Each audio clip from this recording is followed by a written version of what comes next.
12 June 2025, গরম দুপুরের আমেদাবাদ। লোকজন ব্যস্ত যার যার কাজে, কেউ লাঞ্চে, কেউ অফিস থেকে ফিরছে।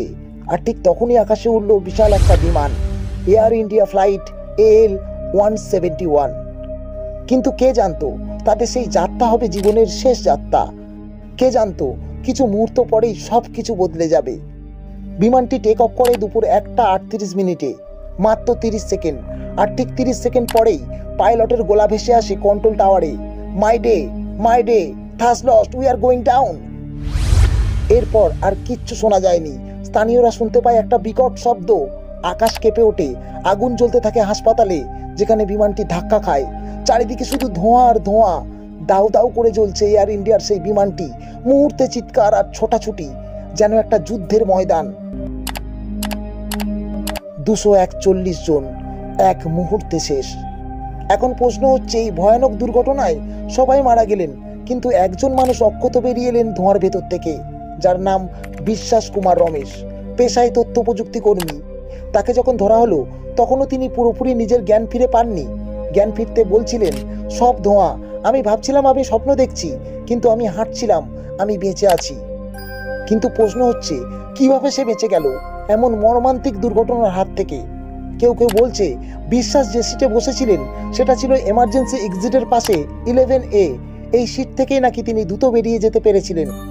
আবার অনেকে বলছেন এমন দুর্ঘটনায় এমার্জেন্সি এক্সিট দিয়ে বের হওয়া সম্ভবই নয়, বিমান তো পুরো ধ্বংস হয়েছিল, তাহলে কি করে?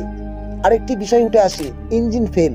এয়ার ইন্ডিয়া জানিয়েছে বিমানের দুটি ইঞ্জিনই উড্ডয়নের সময় আচমকা কাজ করা বন্ধ করে দিয়েছিল। তবে বোয়িং 787-এর মতো বিমান সবসময় 2 ইঞ্জিন নিয়ে চলে, যাতে একটা বন্ধ হলেও আর একটা চালু থাকে। তাহলে দুটি ইঞ্জিন একসাথে কিভাবে বন্ধ হয়ে গেল?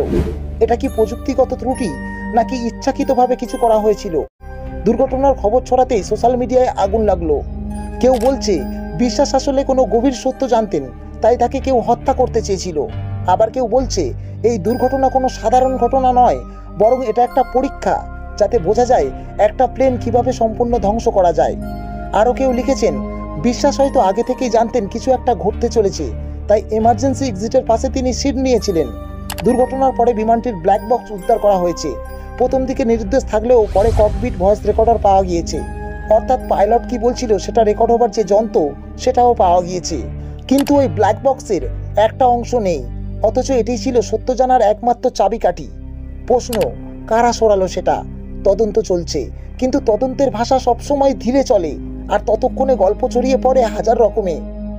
একটি আধুনিক সুরক্ষিত বোয়িং বিমান, দুটি ইঞ্জিন থাকা সত্ত্বেও 30 সেকেন্ডে কেন নিস্তব্ধ হয়ে গেল?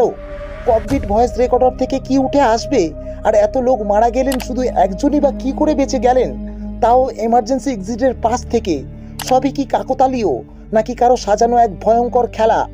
আমরা বলছি না এটা ষড়যন্ত্রই, আমরা বলছিও না বিশ্বাস কুমার কোনো বিশেষ ব্যক্তি, কিন্তু যখন এত প্রশ্নের জবাব নেই, তখন উত্তর খোঁজাটাই হয়ে ওঠে সবচেয়ে বড় রহস্য।